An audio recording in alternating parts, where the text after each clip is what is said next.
Hi folks, this is Tony at TravelScoot, and in this video we're going to show you the battery installation on the TravelScoot Escape. We'll start by just pointing to the vertical battery tray that's installed. That's a weldment on each of the rear wheel forks. Very basic. These are just two side pockets that you stick the battery in. It's lined with Velcro just for protection. The Velcro is not essential for retaining the battery. I'm going to show you that this is our 274 watt hour lithium-ion battery. We just slip it in.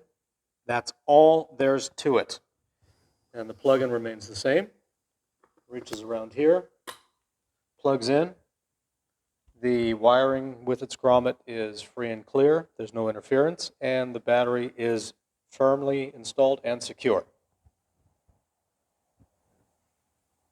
Again, happy scooting and thanks for watching.